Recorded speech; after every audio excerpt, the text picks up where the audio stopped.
Hey everybody, Bearded Rogue here again. Today's vlog is a little bit late. I was traveling in Virginia for work. I got back and my son wasn't doing so well, and now I'm not doing so well. So while I managed to avoid con crud at Gen Con, I appear to get sick just from entering the state of Virginia. So, yay me. Today we're going to do another 3 Things I Love video. And today that 3 Things I Love video is going to be about Sunrise City. Sunrise City is another game that I feel is underrated. It is one of my wife's favorite games. It was the first game that my wife actually had me back on Kickstarter or pick up. I can't remember whether we got this on Kickstarter or whether we picked it up in the store.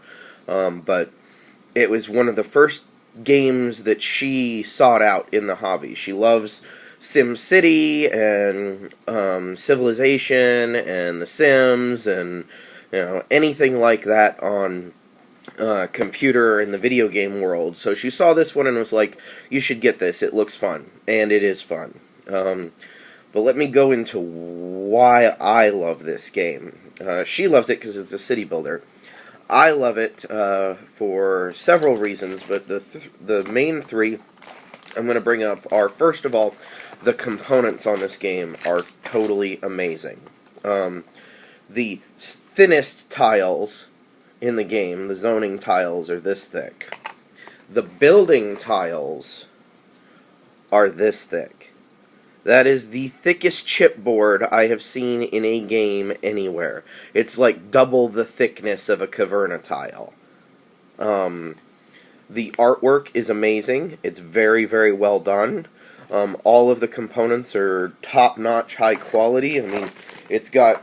You place bids on zoning areas in the game, and it's got these big, thick wooden chips that are all printed with the logo. I mean, this game is top-notch component quality. I would be hard-pressed to think of another game that I own that isn't like a plastic-filled smorgasbord that has better components than this game. The points for the game are star tokens, and they're all little star meeples. Like, they're thick wooden star meeples. I mean, it's amazing, the component quality of this game. The box is good, the chits are good, the pieces are good, even the cards. You have some cards where you draft rolls at the beginning of the game that you use throughout the game, and the cards are fantastic. Like, really good stock, high-quality cards. You would be hard-pressed to find anything wrong with the production of this game. It's that good. I am never ashamed to bring this one out in public. As you create your city, you have these super thick city tiles, or these super thick building tiles sitting on top of each other. I mean, the buildings start to have actual height to them as you're constructing your city, so it starts feeling like you're actually building, not just out, but up. So it's a tile-laying game that actually has that whole vertical element to it, and that feels really, really satisfying, and it really looks like a city when you're done, with all the buildings all over the place, and it's really fantastic components. That's the first thing I love about this game. The second thing I love about this game is actually the scoring mechanism, and some people don't like this, but I love it. So each player has their own score track that goes from 1 to 10 and the star at the top.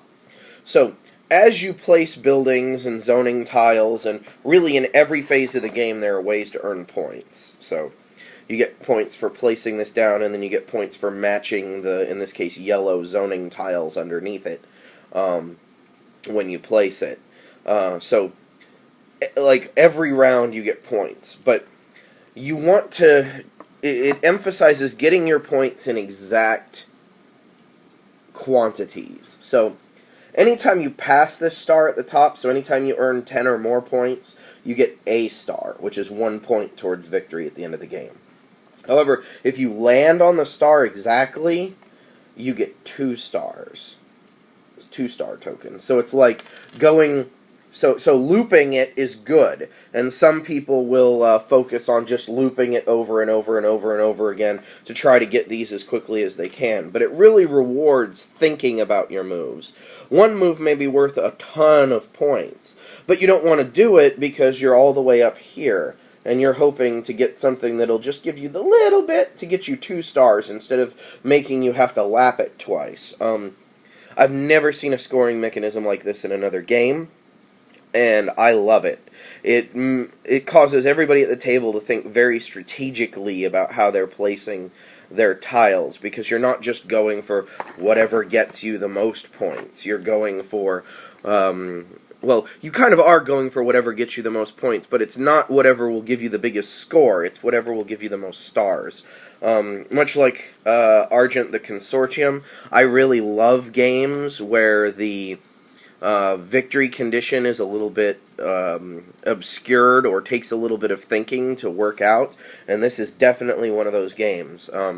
You'll look at the board and try to decide exactly how you're going to get to exactly 10 over and over and over again, and it really rewards you for doing that.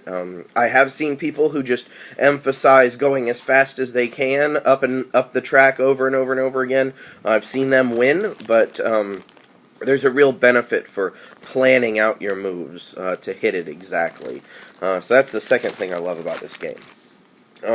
The final thing I love about this game is actually the bidding mechanisms. So each player has these, as I showed you earlier, these big, thick poker chips. And whenever you're building the city, the first phase is the zoning phase. You place out these square tiles, and this tells you where you can build buildings later. Purple is a wild tile in this case. But the way that it works is these are sitting on the board, and I'll put one of my tokens on it and say, I want to build there.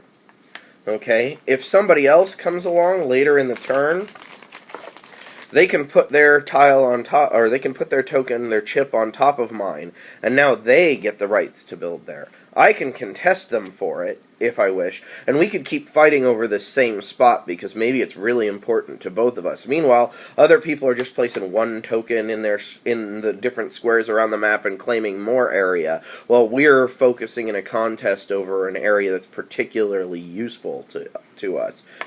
The other thing I like is if you really care about it, and can get 2 of your tokens in a row on top of each other, it's yours and it's locked down. Nobody else can bid on it. So you do have the possibility of locking down something that's really vital to you, but there's also the possibility to start bidding wars over the territory. And it just... The other phases of the game are all about laying tiles, whether it's playing zoning tiles or playing the big, thick building tiles. The bidding phase in between the two, where you're determining where you're allowed to place your building tiles, is a really satisfying experience that has a lot of choice, and there's a lot of social options. You know, can I get him to bid up this area that I don't care about just to make him waste tokens? Am I going to make him pay for this area that I know is good for him? Or am I going to focus on spreading out more myself to get more areas for me for later? So it's a really satisfying mechanic to me, particularly in a 2-player game, because you get to place, in a 2-player game, you place 2 of these at a time. So you could just lock somewhere down immediately, so that the other player can't get it. Or you could spread yourself out and kind of dare them to take that spot from you and start a bidding war. I really love this game. We've logged a whole bunch of plays of it. Like I said, it's one of my wife's favorite games, so we play it 2-player a lot. It plays in less time than the hour that it says it does. Once everybody knows what they're doing in the phases, just kind of, you clip right through them. Place zoning tiles, bid on zoning tiles, place building tiles, repeat. I mean, it really kind of moves along at a really good clip once you know how it works. I'm pretty sure now that I'm thinking about it that I did not kickstart this one, even though I wanted to, because I don't have the Kickstarter exclusive stuff for this, which made me very sad. I love this game. I think it's truly an underrated gem. and that it doesn't get nearly as much love as it deserves. Clever Mojo Games did a fantastic job with the production. Isaias, I gotta give a shout out to my man who's now much more famous for his new design, Valeria Card Kingdoms. This is a fantastically designed game. You knocked it out of the park. Thank you so much for bringing this one out, because it's the game I play with my wife. So, that's it for today. Sorry again that the video is a little later than usual, but I should be back on my regular schedule starting tomorrow, which I guess will be Saturday. So, that's it for now. See you guys.